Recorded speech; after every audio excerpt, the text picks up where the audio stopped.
मुख्यमंत्री माझे अत्यंत जवळचे आहेत. पुढच्या काही काळात आम्हाला काही न्यूज मिळेल का? हे बघा, मुख्यमंत्री माझ्या पक्षाचे नाही आहेत, मुख्यमंत्री भाजपचे आहेत आणि मी आहे शिवसेनेमध्ये. त्याच्यामुळे मला मंत्री करणं न करणं हे शिंदेसाहेबांच्या हातामध्ये आहे. शिंदेसाहेबांनी जर कधी तसा निर्णय घेतला तरच मी मंत्री होऊ शकतो, नाहीतर कसा होणार मंत्री? कारण मी काय आता पक्ष बदलणार नाही, मी आहे त्याच पक्षात राहणार. त्याच्यामुळे त्यांचं प्रेम आहे, परंतु मंत्री करायचं असेल तर ते शिवसेनाच करू शकते. समजा मंत्रिपदाची ऑफर आली तर? ऑफर काय, शेवटी मंत्रिपद हे आपलं नसतं, ते जनतेचं असतं.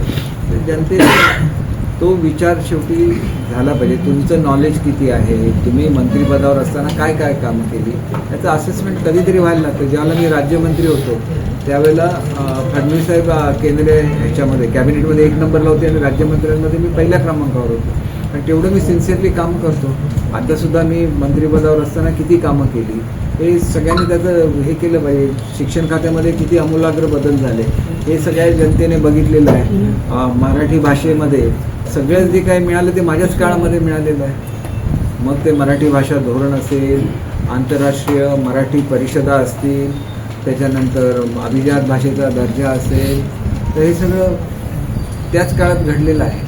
शेवटी अनेक विक्रम, वाचन संस्कृती महाराष्ट्रामध्ये आपण जगातलं रेकॉर्ड ब्रेक केला. मुलांना वाचनाची आवड लावली. हे कधीच ह्याच्यापूर्वी घडलेलं नव्हतं. हॅपी सॅटर्डे केला, कधीच घडलेलं नव्हतं. मुलं अनवाणी पायाने जायची. की अनेक लोक इच्छुक असतात. वर्षांना प्रत्येकाला न्याय द्यायला लागतो. त्यामुळे आपण असं म्हणून चालत नाही. कधी जर आपल्याला पुन्हा संधी मिळाली तर आपण पुन्हा चांगला परफॉर्मन्स करून दाखवू.